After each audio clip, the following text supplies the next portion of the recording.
Alrighty, so now I'm going to start with chapter 5 and we'll see how far we get.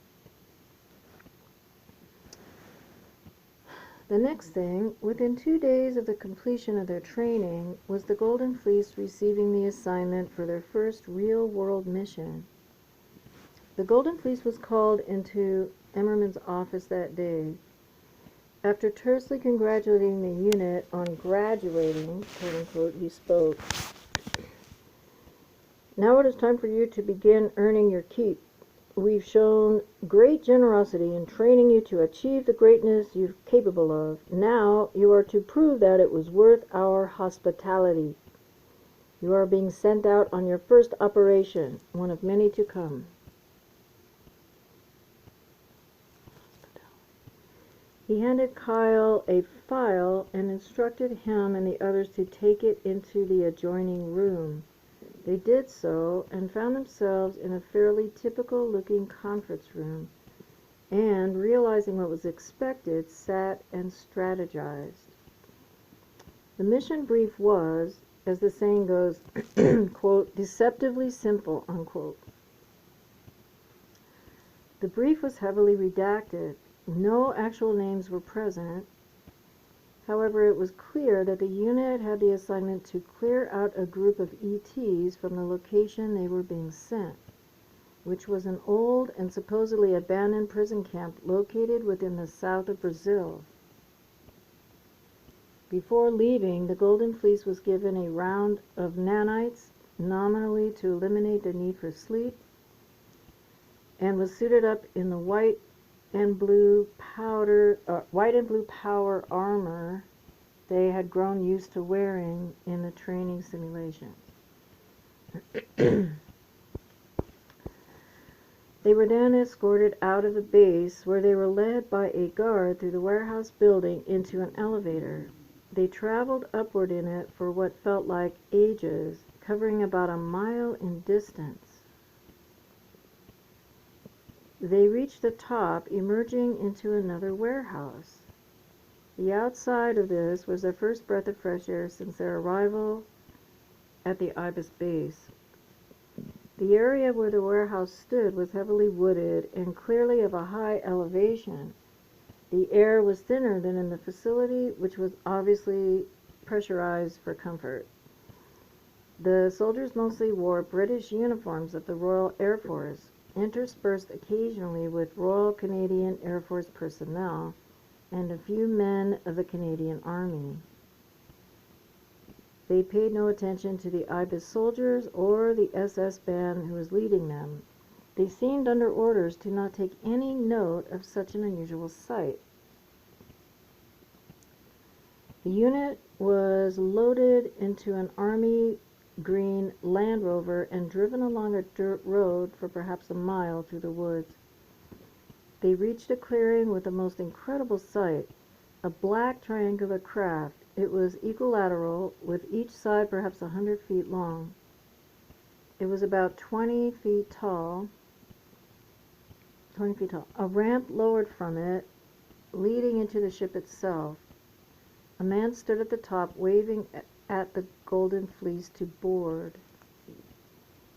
"We ain't got a fucking day, let's move out," he shouted cheerfully at the visibly stunned unit. With one last glance at each other, they boarded.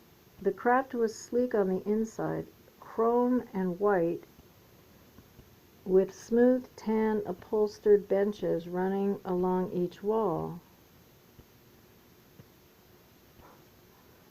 At the front was a cockpit of sorts containing 2 seats with a carved screen in front.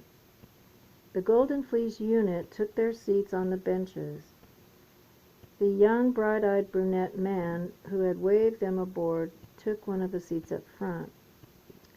The craft lifted, though almost imperceptibly. The movement was so seamless it almost couldn't be felt. It took off flying, and no more than 5 minutes later it stopped again. It then proceeded to lower to the ground. "Surely we can't have arrived at our destination yet," Sandra Lau Hathor muttered to herself incredulously. However, sure enough, the craft landed. hovering as it had before about 10 feet from the ground. The ramp lowered again, and the Golden Fleece unit dutifully disembarked as one. They found themselves in a clearing in an obviously tropical biome. Brightly colored birds flew overhead, singing in a way that the Golden Fleece members were all unfamiliar with. The ship took off again. The unit watched as it jumped, that is, took off at an incredibly high speed, so fast that it was difficult to even see. "Party's over," Kyle said. "Time to do our jobs." On each suit of armor on the wrist was a touch screen, a wrist-mounted computer of sorts. It displayed a map with a line through it. The map displayed the route to their objective, which lay 3.5 kilometers to the northwest. "That's close enough that the craft might have been observed on approach. We must expect that we've been anticipated," Kyle observed. The group treaded carefully to the jungle to the site. If there had ever been a road, it had long ago been reclaimed by nature. The unit, with their enhancements, easily cut through the foliage that would have taken great effort to a normal person, even with a machete. Eventually, they began to hear sounds of life. Intelligent life, rather, since the jungle already teemed with the wild variety. Voices, in a language that was clearly not human, could be heard somewhere in the distance. Kyle signaled the unit to be silent. They crept carefully now toward the sounds, reaching a clearing eventually. A rusted wire fence surrounded it.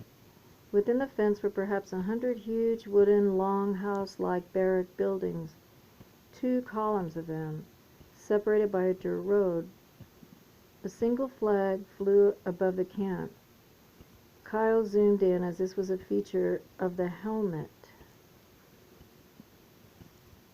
Oh, you could zoom in with the helmet. Okay. The flag was black on the background. On it was printed a gold pyramid with a silver capstone. A comet flew in its front with its tail reaching behind the pyramid. Oh, okay. Kyle zoomed out, having at the time no idea of the significance.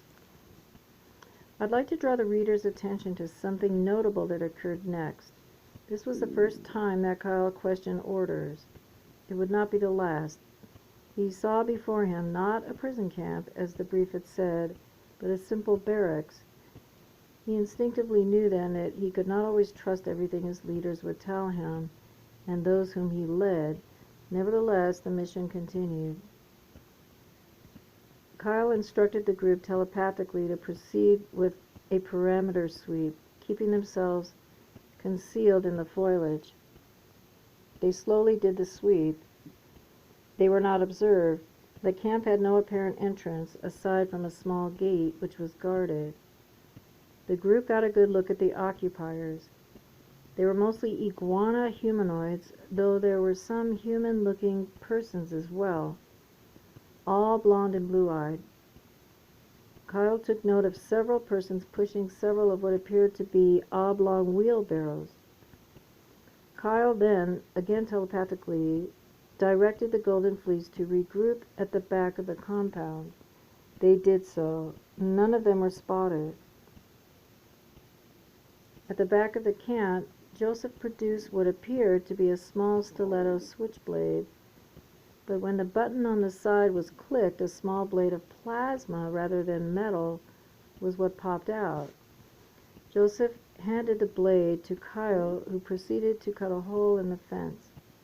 The blade cut the wire fence as though it was made of butter. The group slipped in undetected and huddled behind one of the barracks. Under Kyle's instruction, they split, each taking a position. Then, without warning, all 7 opened fire. The plasma projectile shredded the targets. For a few moments, it was a massacre. The Golden Fleece had the total element of surprise. This, of course, did not last. Kyle heard, more than felt, the bullet at his back. The armor barely registered it. He spun and fired a spray of plasma. The humanoid who had shot at him flew back, propelled by the projectiles. However, the shooter had emerged from one of the barrack buildings.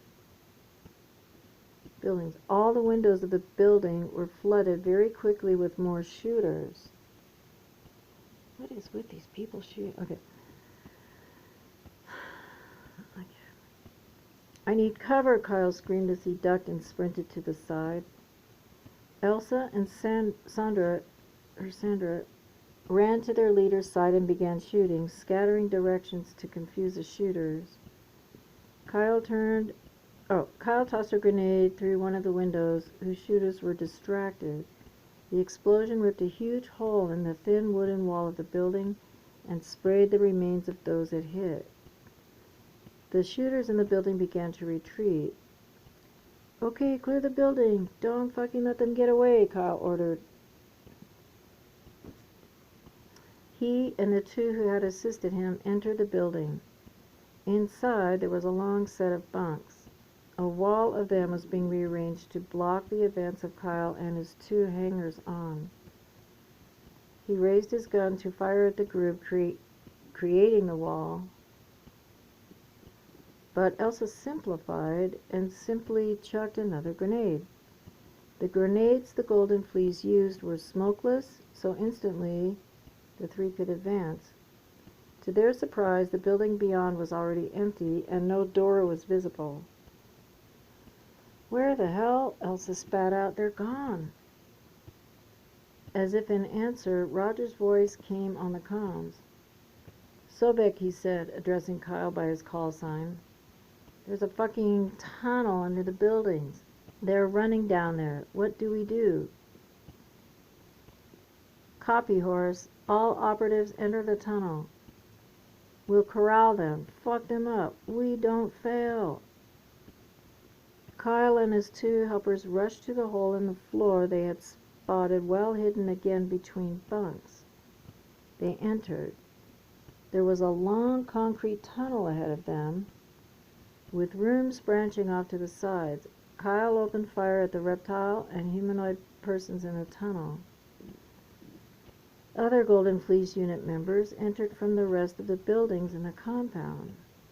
They all began opening fire from different angles so as to not hit each other, as they'd been trained. Their targets stood no chance. Some ducked into the rooms branching off of the hallway, but were chased and gunned down. There were no survivors. Eventually, things quieted down somewhat, and the Golden Fleece began to sweep the rooms. They saw a lot of what appeared to be scientific equipment. In one room, Kyle came across what at first glance seemed to be tall barrels with a shroud. In spite of Joey objecting, he removed the shroud. To his shock, they were not barrels at all. They were plexiglass tubes, the bottom 20 inches of which were metal with a screen. On the screen was writing in a language and script that the Golden Fleece members had never seen. In the tubes were humans, all children under the age of 5, and all of them were visibly unconscious. Sandra began to think of shooting off the tops of barrels. However, Kyle, hearing her thoughts, ordered her not to. The children were in stasis, he surmised, and destroying that which was keeping them in stasis would likely kill them. As the brief had instructed, Kyle looked down at his wrist-mounted computer to call back into base. Emmerman's face then appeared on screen. "Mission successful, Sobek?" Emmerman asked. "Mission successful, sir. We found something, however." "Children in stasis pods?" Kyle was taken aback. "Yes, sir. How should we proceed?" "Don't. Wait for extraction. Don't touch any equipment either." "Yes, sir. We will wait. All unit members are accounted for." "Very well then. Signing off." "And Sobek?" Emmerman said. "Yes, sir. You've done good work today. See Kyle." Kyle smiled very slightly at the praise. the first he'd received since he'd arrived at the ISIS base. "Thank you, sir. See Kyle." "Over and out," Emmerman said. "Over and out," Kyle replied, switching off the wrist computer. The crew returned to above ground level, and soon enough a craft, identical to the one which had brought them to Brazil, arrived and returned them to the Ibis base, all with a new outlook. They still knew so little, yet now they felt different. They'd had a glimpse at what they now believed was their destinies. Upon their arrival, however, their, quote, being in the dark, unquote, finally changed, or at least lessened. The Golden Fleece and all the other Ibis assets were summoned again to the makeshift classroom. Due to a language barrier, and in the interest of expediency, this will be a paraphrasing of that which followed. First, the members of the Golden Fleece were called to the front and were commended by Emmerman. Then he briefed them all.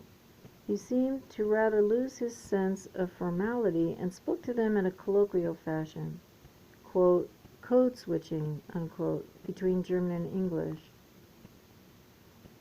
It was during this briefing that the assets first heard the name of Project Ibis and finally its goals. They had all been educated heavily on the ideology of Nazism and the beginning of the war. However, it was here that they learned the outcome. They also first learned that the year was 1973. Kyle was stunned at this revelation, having come from 1944.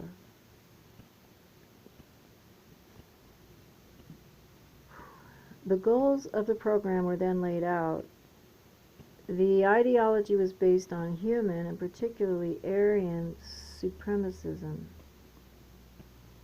Emmerman explained how, parentheses, in the Nazi view, parentheses closed, Germany and all of Terra had fallen to Semitic alien influence, in quotes, Semitic/alien, unquote, influence.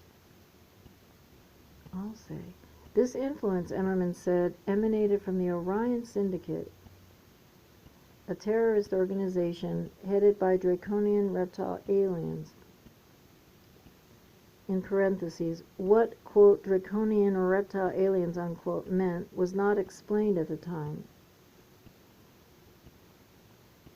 The goals of Ibis, Emmerman specified, was to obliterate the Semitic alien influence by conquest, starting with the Orion Syndicate.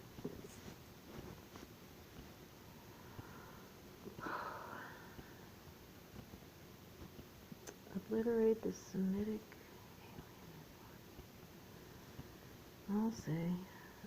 So it wasn't.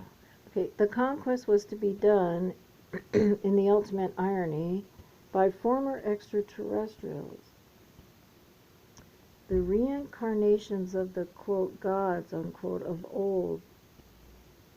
They were to be crafted into the ultimate weapons of mass destruction, and one day, Emmerman promised, resurrect, quote, the age of glory, unquote, as he had chosen to refer to this mythical past.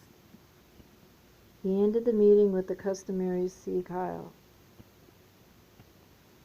The Ibis assets, their indoctrination firmly set in by now, responded in kind.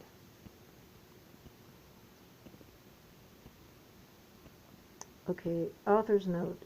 I hope the reader will be intrigued and spurred on in their reading of the book by this glimpse of real action and furthering, finally, of the narrative of Kyle's life. I feel the need again to denounce the Nazism present. I am relaying historical events, and I don't believe in filters even when they are of abhorrent ideologies. Hey, we understand that, because they all do it. There's Nazism in all the groups, aren't there? Anyway, okay.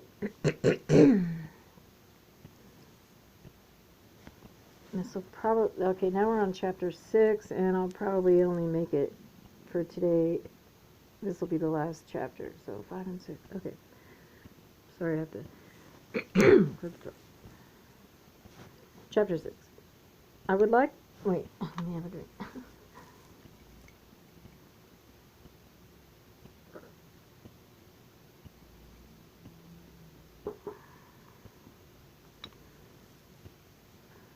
The Supremes were my favorite supremacists, if you want to know the truth. Remember the Supremes? Okay. I would like next to draw the reader's attention to a series of events that occurred in Vietnam in what I believe was the winter of 73-74. But first, I will describe the routine that the IBIS assets eventually settle into. I'll be darned. Okay. Kyle, by then, along with the remainder of the Golden Fleece, had grown accustomed to the missions that they were expected to do. Due to limited memory, I can't elaborate on much. These missions were mostly of a nature that involved either assassination or combat. Most were in far-flung corners of Earth. This became the routine of each day. They'd be woken up, having usually spent the nights in their child bodies. They only spent the nights in their adult bodies when they were ordered to do so with their pairs in order to, quote, reinforce the bond, unquote, or when an operation took multiple days. After being woken up, they were served a meal. Each unit had its own table. No interaction of any kind with other assets was at any point ever allowed.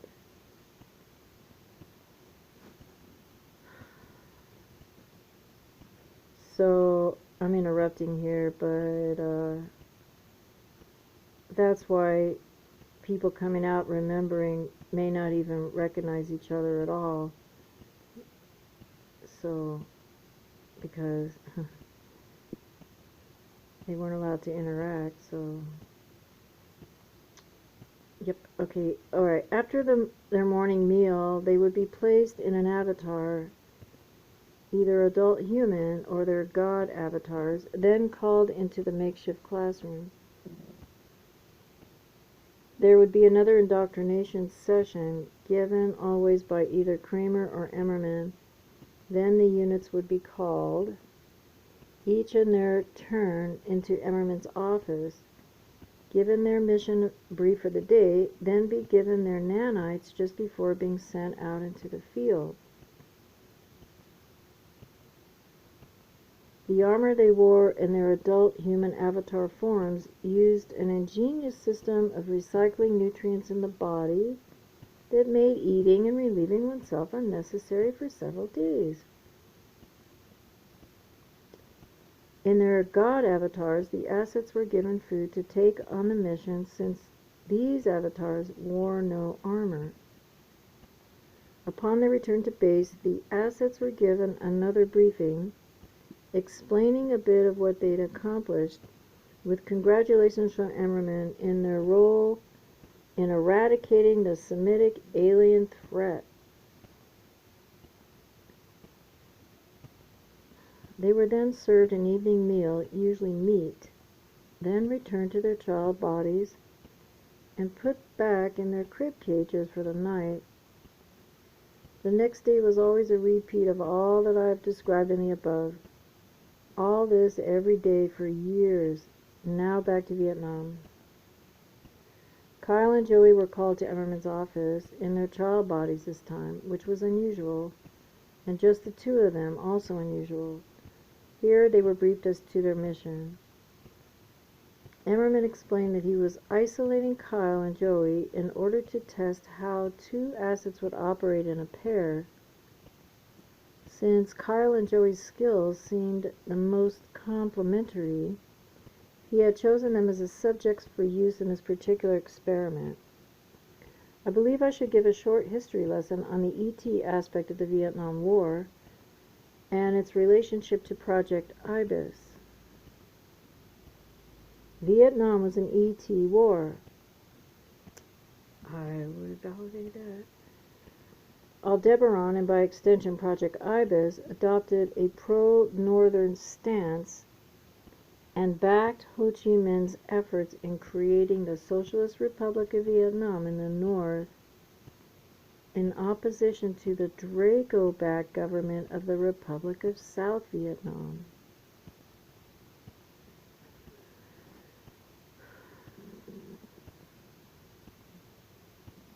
Emmerman explained that alien spies had been found infiltrating the territory of North Vietnam and needed to be hunted and brought to a location. The specifics of the location Emmerman did not disclose at the time, nor did he disclose the methods of capture that Kyle and Joey should use, nor what they were to do at the location after bringing the persons they had captured to it.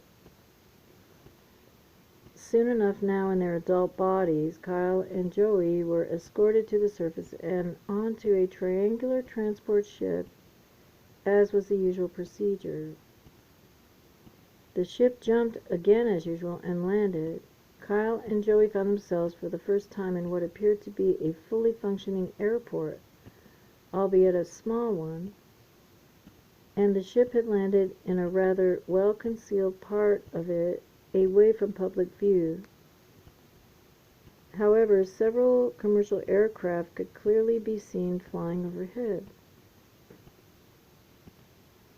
A young Vietnamese man approached Kyle and Joey with an eager smile. He carried a rifle quite unfamiliar to either of the two Ibis assets. He caught them staring at it. AKM rifle from Russia. Best gun in the world, the young soldier said to Kyle and Joey in unbroken English. Pardon me, sir, but do you know who and what we are? Kyle asked in confusion. How would someone of such an obviously low rank know about assets in a project of such secrecy? And if he did not know, why did he not ask questions? Kyle did not understand people who never seemed to question their orders. The young soldier simply grinned, not answering Kyle's query. Kyle and Joey were led then to a nearby helicopter, a captured Huey, it looked like. Kyle and Joey boarded, and the young Vietnamese soldier who had greeted them took the pilot's seat. The co-pilot's seat was already occupied. The helicopter lifted. It flew over the airport, some jungle, and then a city. The pilot turned around and looked at Kyle and Joey, grinning. Please look upon my humble hometown. At the height the helicopter was flying at, Kyle couldn't make out much. However, he could see that the city below was quite beautiful and bustled with life. It surrounded a large lake. It was Hanoi. Kyle could also just make out certain buildings that had been bombed which were being repaired, as well as roads blocked by checkpoints. The obvious war scene reminded him of Kunig... Shut up. Oh my god. This is... Well, you know what I mean. Kunig, shut up. Did I say it? I'm gonna, before I go to sleep tonight, I'm gonna say that word like 50 times. Okay. And of the drive out of it, the last time he had seen his home, another pang of homesickness swept over him. Darn, and I can't pronounce it. What had become of the fatherland in the intervening decades? Kyle wondered. If Emmerman's propaganda was to be believed, it must be borderline uninhabitable now that the National Socialists were no longer in power and it was under American and Semitic alien control. As the helicopter flew on, the scenery gradually changed from city to jungle, dotted with occasional villages. It was near one of these that the helicopter landed in a clearing obviously too small for the usual triangle craft, likely the reason that the final leg of the journey had taken place in a helicopter. Upon landing, Kyle and Joey consulted their wrist computers, as was their usual procedure. It laid out the mission brief. Kyle turned to the Vietnamese soldier who had flown them in. Quote, "We're here to find non-human combatants. We have reason to suspect that this village is harboring them," unquote. To Kyle's surprise, the young soldier simply nodded in apparent understanding. Then he, Kyle, and Joey alighted from the helicopter. The co-pilot never so much as glanced at any of them. The trio walked a short distance to the village. Not one soul could be seen on the streets. "Looks like it's abandoned," Joey remarked. "Yet there's a community garden. It's kept up." "They hid when they heard the helicopter," the Vietnamese soldier stated in reply. Oh, quote, "They hid when they heard the helicopter," the Vietnamese soldier stated in reply. "We go to the biggest house."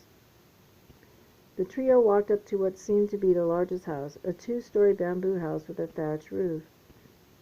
The 3 men walked in formation so as to have all sides covered in case of an ambush. Upon reaching the house, Kyle reached up to knock. The Vietnamese soldier bypassed him, walking up and simply kicking in the door. A family was huddled inside, a man, 2 women, and 5 children. All the children were under the age of 7. The Vietnamese soldier began shouting orders at the group. Kyle could not understand. However, the Vietnamese soldiers began shouting orders at the group, Kyle, wait, no, that's a period. My eyes are getting bad. Kyle could not understand. However, the children scurried into a corner and the adults stayed huddled in visible terror. The Vietnamese soldier turned to Kyle. "What am I to say to assist your mission?" "Tell them we know they've been assisting the South and that their village is harboring non-human combatants." The young soldier turned to the group of terrified adults and pointed his AKM rifle at them, speaking in Vietnamese, ordering, Kyle guessed, for them to give up the location. The man and 2 women stayed strong and shook their heads, and the soldier continued demanding. "Fuck this," Joey muttered. Before Kyle could object, Joey had turned his gun on the group of children. "Okay, enough of this shit. Tell whichever of these women is the mother that if she doesn't own up, I'm going to paint these walls with her little baby's brains," Joey barked. To relay this message proved unnecessary. One of the women had already stood to her feet and began speaking to the soldier. After a moment, he turned to Kyle and Joey. "She says the non-humans are in a hut just north of here. They're unarmed, she says. She just begs us not to harm her children." "I don't buy it, but we'll go along," Joey said. "But we're taking one of these little ones along for insurance." He started to bend down to pick one up. The woman began to scream hysterically and fall to the straw floor. "No, leave the child alone," Kyle ordered. "Stand down, Konsu. Do you honestly think this woman would lie with the lives of her children threatened? You've done quite enough today." The trio of Kyle, Joey, and the young soldier left the house and began walking in the direction they'd been directed. "Konsu," Kyle said to Joey once they were out of sight of the house, "will you come here, please?" Joey did so. Without warning, Kyle punched Joey in the mouth. "I am your unit leader. You circumvented my authority. I might overlook that, but what I will not overlook is that you threatened the life of a child. We are the Golden Fleece. That is not how we operate," Kyle yelled in rage. Sorry, I couldn't yell. After recovering from being punched in the mouth, Joey spoke. "It worked, didn't it? Got the intel." "It worked, didn't it? That's all you have to say?" "Gods, you sound like a fucking Semite. You disgust me, Konsu. Keep your mouth shut until I tell you otherwise." "Now that's an order," Kyle barked. Soon enough, the trio approached the hut they'd been directed to. It was like those in the village they'd just left, bamboo and with a thatched roof. As before, the Vietnamese soldier kicked in the door. Inside, the trio of men were met with at first a terrible stench, then the sight of several aliens. These aliens, 7 in total, all fit the definition of what are known as tall grays. They were perhaps 7 feet tall and shiny, with gray skin and solid black eyes on their noseless faces. 4 of the aliens had weapons in easy reach and began to grab them. Kyle, Joey, and the Vietnamese soldier opened fire and dropped the 4 grays. A 5th one improvised, grabbing a chair and raising it with a shriek. It was gunned down as well. Kyle turned to the remaining 2 aliens and gave them a telepathic message. Put your hands up, calm the fuck down, and no one else needs to die. The aliens obeyed this command. They're malleable, Kyle realized. They obey whoever is the strongest in the room. We can use that. The 2 grays, now prisoners, were led out of the hut at gunpoint. A trio of soldiers with their prisoners marched through the village, intending to make a display. However, none of the residents emerged from their homes, and the group reached their transport unmolested. Upon reaching the helicopter and loading in their prisoners, the Vietnamese soldiers and the co-pilot broke into an argument. Kyle guessed over the stench of the new passengers. It ended with the pilot barking an order. The co-pilot shut up, and then the flight began. Since the helicopter only accommodated 2 passengers, the 2 grays were forced to lay on the floor. This flight was longer than the first. It took them over seemingly endless jungles to their destination. As they approached, they were informed by the pilot that they were rapidly approaching the Chinese border and therefore had to fly low. Eventually they reached their destination. It was a clearing in a valley and surrounded by nothing visible for tens of miles. There was nothing in that clearing except 2 bamboo huts, much like the ones in the village they had just left. Between them was a helipad. That was all, at least on the surface. This is it? This is where we've been sent? Kyle wondered aloud. Almost immediately, 2 Vietnamese men, both in black power armor similar to that which Kyle and Joey were wearing, emerged from one of the huts. They opened one of the back doors to the helicopter and pulled out the 2 grays. The grays offered no resistance as they were dragged out, laid on the ground, and tightly hog-tied with strips of leather. Then each soldier slung a tied alien over his shoulder like a rug and marched back to the hut. They never paid Kyle or Joey the least attention. As the armor-clad men walked away, Kyle and Joey were alerted by a knock on the helicopter opposite that which the aliens had been unloaded from. Kyle looked over to see a young woman in a green uniform with a black skirt was the one knocking. He noticed that she was very pretty and blonde. He opened the helicopter door to her. She motioned for Kyle and Joey to exit. Welcome, gentlemen, to the Ho Chi Minh Center for the Internment of Invasive Biologicals. I am Officer Marguerite Hopner.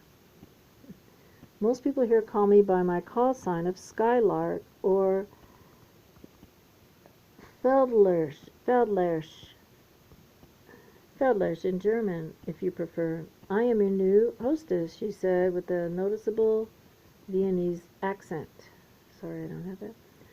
I think I like the looks of this place already, Kyle remarked, not even trying to hide the way he was surveying the young woman's every inch.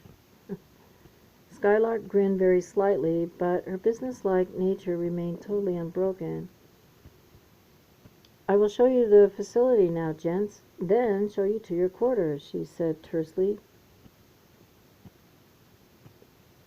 She turned to walk toward the hut opposite the one that the 2 soldiers had dragged the 2 aliens into. Kyle and Joey followed closely behind.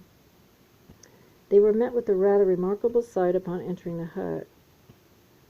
The bamboo and thatched roof was simply a facade. The walls inside were concrete. The room was taken up mostly by what appeared to be a massive industrial cage elevator. Above the door to enter it was a red metal plate with the words "Employees and Visitors Entrance Only." printed on it in black script in English, German, Vietnamese, and then finally French. The elevator was guarded by a man who appeared to be an alien. He was 14 feet tall, humanoid-shaped, yet feline, and had blue and black fur in a tiger pattern. Kyle asked the guard a question telepathically. Quote, "They allow non-humans to guard a facility made to imprison them?" was Kyle's query. He had guessed that this was what was meant by the invasive biologicals portion of the name for this facility. "I am human. My name is David, but adapted through genetics." "If you feel, you simply must know," the guard replied into Kyle's mind. It was clear he'd received the question before and had come to find it offensive. Officer Hopner stood next to the gate to the elevator and used the retinal scanner that was there. The gate opened and she entered. The gate closed instantly behind her. "Please use the retinal scanner, gentlemen," she said. Kyle did so. To his surprise, it seemed he was already in the registry. The data for this to be necessary must have been sent to the system at this facility from the IBIS base. It was his first awareness of any kind of, quote, network, unquote. The elevator then began to descend. It went down quite a long distance in a mostly rock shaft. They were descending to the inside of the earth. Eventually, it reached the bottom of the shaft. Upon exiting the elevator, Kyle and Joey were met with a truly remarkable sight. They were on a balcony, ring-shaped around the inside of a structure. A tremendous panopticon. The other side of this level, straight across, must be over a mile across, Kyle realized. He looked down. There were numerous levels of equal size, reaching down even further into the bowels of the earth. In the corner was a tower with a single circular glass room on the top of it, which was level with the ring that Kyle, Joey, and Skylark stood on, though there was clearly no access to this room from anywhere except by ascending the tower it was placed on. 37 levels, Skylark said. This top level is the administrative ring. The one directly below us is housing for administrators and guards. The remaining 35 levels are a prison for, as you have likely guessed, non-humans illegally on this planet. Illegally on this. This facility is in the panopticon style to make escapes near impossible.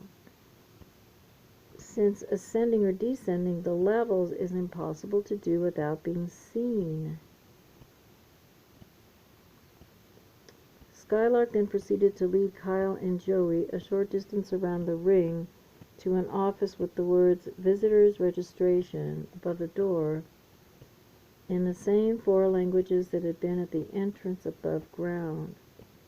Inside it looked very conventional, just a large all-white waiting room with a receptionist desk manned by a young Vietnamese woman. The normality of the space was quite incongruous with the steely futurism of the facility it was placed in, Kyle thought. The receptionist stood and handed Kyle and Joey each a clipboard with a single piece of paper on it. "Sign the dotted line, and then Officer Hopner can see you on your way," the receptionist instructed tersely. No sooner had they done so than an alarm sounded, very similar to a civil defense alarm. It sounded in 3 bursts. Kyle turned to see a gate lower itself from the ceiling, blocking the door. Skylark sighed. "That's a containment breach, probably a drill, but I must report to my station. Sarah here will take care of you gentlemen until I return," she said. The receptionist, obviously the Sarah she had referred to, simply nodded. "Hurry back, I should like to see more of you," Kyle said flirtatiously.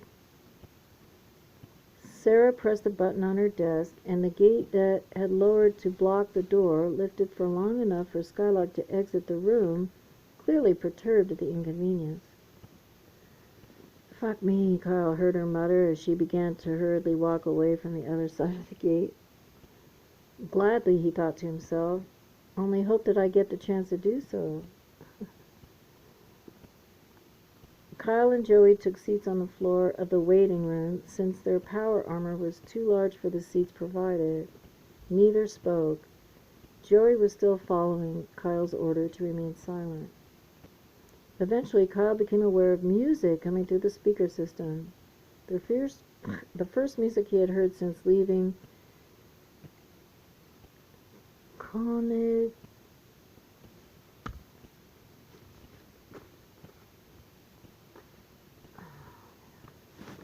This has never in my life happened to me. Königshuta.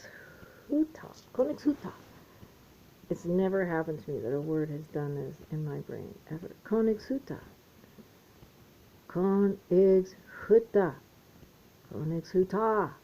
Königshuta. Sorry, folks. It was singing in what he recognized as various Chinese languages. He stood up. Königshuta. Königshuta. Königshuta. "Excuse me," he said, addressing Sarah, the receptionist. "Where are we hearing this music from?" "Hong Kong radio," she replied. "One of our technicians boosted our connection so we could listen. They have all the good music. I suppose you haven't heard." "No," Kyle replied. "I've been decidedly quite isolated for the past couple of years." He retook his seat on the floor and listened to the angelic young voice as it wafted through the speaker system, singing the following. Oops, here's a song, you guys. You have to go get the book yourself, because I won't even try to read or sing it, but all the words are here. 1, 2, 3, 4, 5, 6, 7, 8. There's like 10, 12 lines. And that's the song. Oh, there's more. 1, 2, 3, 4, 5, 6, 7, 8, 9, 10. Like 20 more lines of song in Vietnamese, I guess. Okay. Listening to the words, Kyle felt a calmness wash over his body. This would certainly not prove to be his last foray to the musical field. Soon enough, the lockdown lifted, and the gate that had lowered over the door retracted into the ceiling.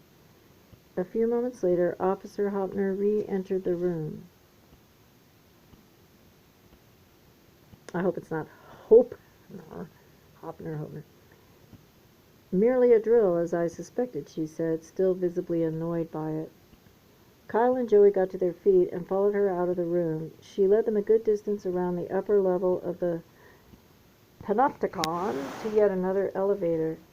They went down one level this time. Then they walked another long distance around the ring to a section of rooms labeled Visitors' Quarters. Skylark let Joey into his room first, then Kyle into his. Seeing an opportunity, he invited her into the room with him under the pretense of showing him what was what. Skylark obviously guessed his intention as she wheeled to face him once the door was shut. "This isn't really how these things are done," she said. Kyle drew her in and kissed her passionately on the neck. "And why not?" he asked afterward as he began undressing from his armor. A back and forth followed, and then an interlude which both Kyle and Skylark found quite pleasurable came after it, which I will allow the reader to fill in using their own imaginations. After both parties were satisfied and Skylark had dressed and left the room, visibly slightly embarrassed, Kyle then thought of Elsa. He wondered if she'd be jealous. A naive thought, but then the reader must recall that Kyle was still totally inexperienced with life, and this was his first sexual experience with a woman of his own choosing, and certainly his first that had not been spurred on by a combination of drugs and nanotechnology.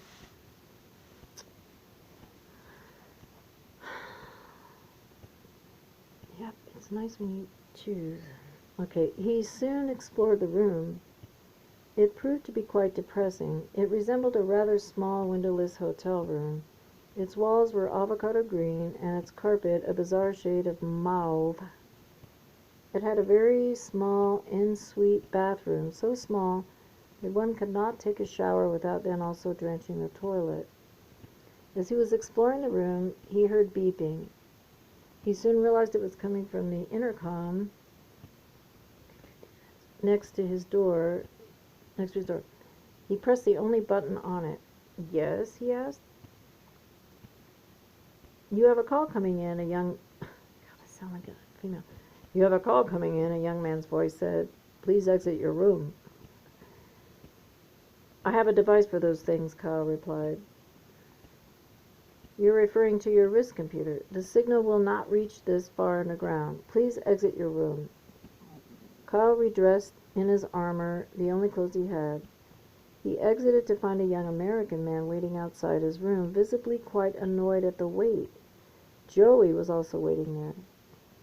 The young American marched them back to the elevator they had arrived at the level in, and then once back on the administrative level to a large, empty conference room with a lone computer monitor placed on the desk. Emmerman was visible on the monitor, obviously the person who was contacting Kyle and Joey. The American merely gestured toward the monitor, then turned around and wordlessly left. Kyle sat, ordering Joey to remain to the side until he was called for. He was still punishing Joey for the incident in the village that day. "Hello, sir. I hope things are well," Kyle said. "Thank you, Sobek. I trust your mission was a success?" "Yes, sir. Apart from some insubordination on behalf of Khonsu, our mission was a success. We've been settling in. What are our instructions?" "They keep tight hours in that facility. Rest until they fetch you. I want those individuals you picked up to be interrogated. Find out the location of the cell they represent. The rest is need to know, and you and Khonsu don't." "Will do, sir. Now, about Khonsu." "Your report can wait until you have returned, Sobek," Emmerman interrupted. "This operation takes precedence.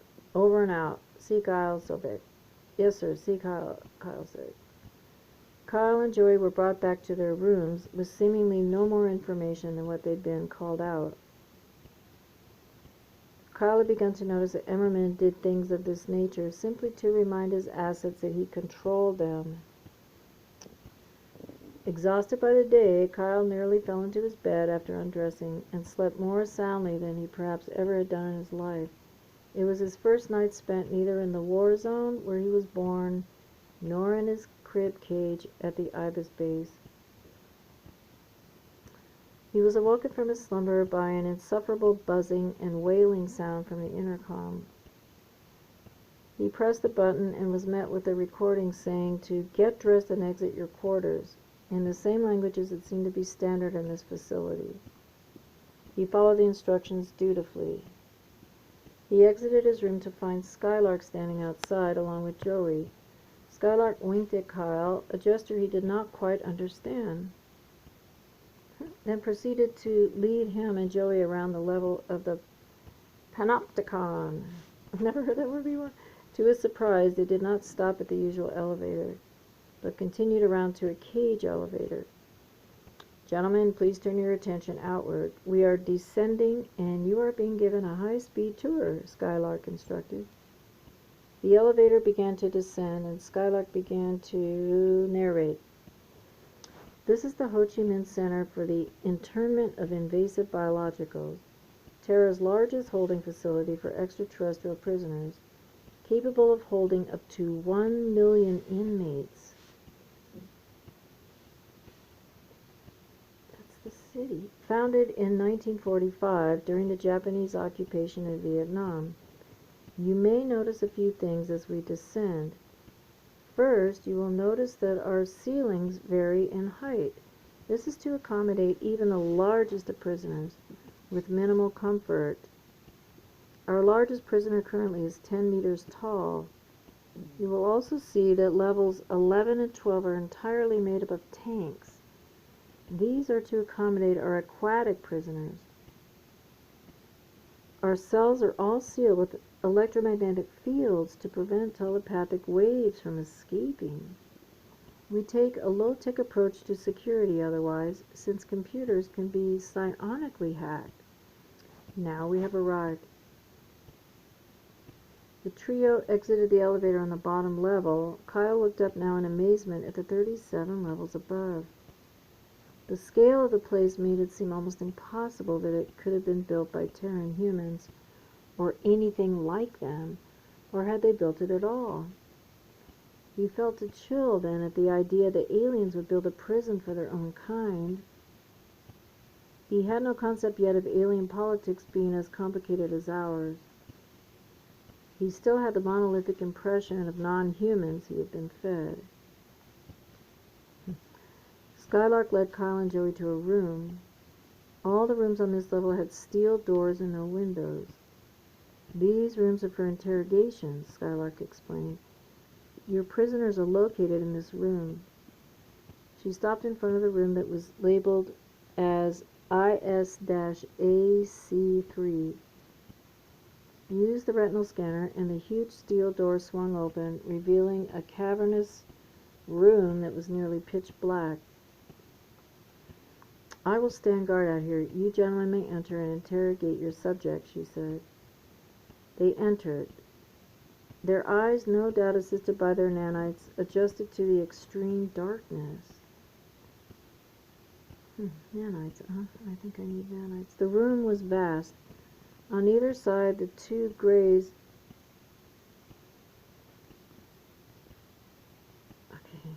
The room was vast. On either side, the two grays that Kyle and Joey had arrested were hanging from the ceiling by their wrists. Along one wall was a metal shelf that, on examination, was home to a number of torture implements. Small saws, spiked whips, and several electronic devices, the exact uses of which were not clear. In the corner was a box with a red dial that had two wires with oversized alligator clamps on the end. An electroshock torture device, Kyle realized. Okay, fellows, Joey said, addressing one of the grays. This can be either easy or difficult. Where is the location of the cell you represent? Kyle went into the head of the gray, standing nearest him. He found no answer.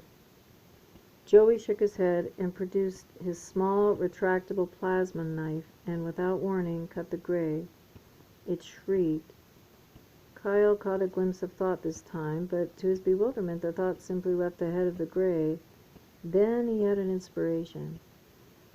Konsu, repeat that on the other subject, Kyle instructed. Joey did so. As Kyle had suspected, the same process repeated. No thought at all on the initial question. Then, when the torture was done, a flash of thought, which was then purged. These specimens share a hive mind of sorts, Kyle stated. We must isolate them. Skylark said specifically that the rooms here are made to block telepathic communication. Kyle went and opened the door of the interrogation chamber. We need one of these fuckers removed, he requested to Skylark. Please have that done. Skylark rolled up her sleeve, revealing a digital wristwatch. She simply pressed a button on the side of it, and within moments, two soldiers had come down on one of the elevators. One was very tall, muscular, and blond, obviously Germanic.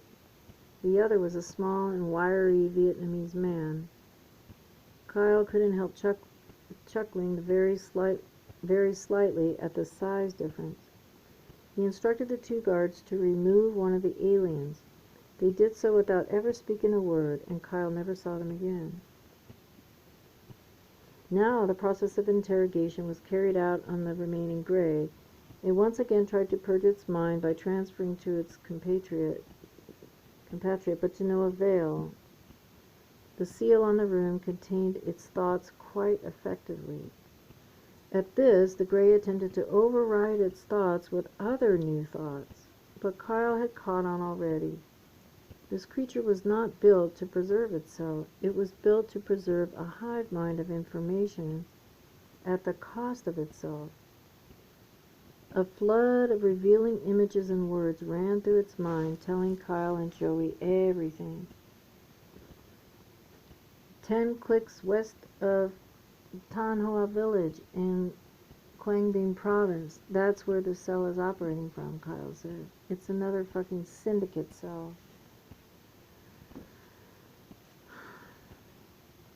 Kyle insisted on probing deeper, milking every detail of the location so it could be found by satellite imagery.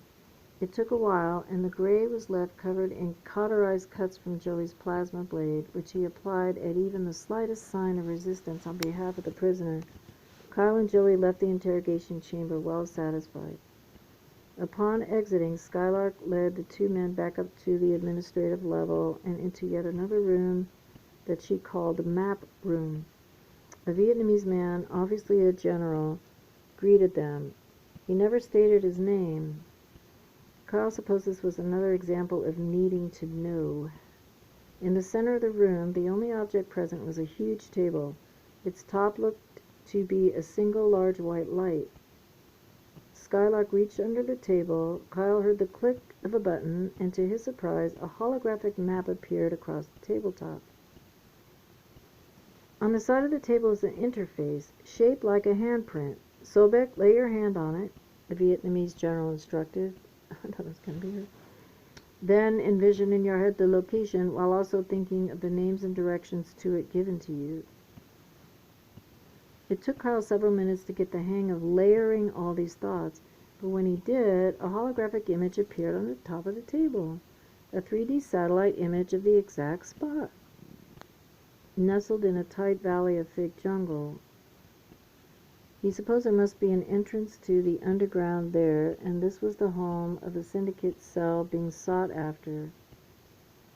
In one corner of the hologram were a set of coordinates. Splendid, you have done well, Sobek and Konsu. Emmerman will be pleased indeed at this outcome, the general said, producing from somewhere a clipboard onto which he was writing down the coordinates. So, Kyle realized this experiment has been planned by multiple people wanting an outcome. Aloud, he contended, Sir, may I ask what now? What is to become of this cell, based on the information we have? You may ask all you wish, Sobek, but you'll receive no answer. The exercise was a success. You and your underling will be returned to your quarters, while I inform Emmerman, as well as a few other things. Then you will be returned to Canada, was his curt reply. Skylark escorted Kyle and Joy back to their rooms. Do you think I'll ever see you again? She asked Kyle as she opened his door. Kyle sensed an opportunity. He grabbed Skylark's collar and pulled her into the room, firmly but not forcefully. Who knows? Let's make our goodbye worthwhile, he said, and so they certainly did. As it happened, he never did see Skylark again. She left right after the interlude, and when Kyle and Joey were escorted off base, it was by a middle-aged Vietnamese man they had never seen. They went by helicopter back to where they had arrived, the landing pad at Hanoi Airport, then by their usual triangle ship on the return to the Ibis base in Canada. Their mission was deemed a success by Emmerman, but what became of the intel they had gathered, we are unlikely to ever know.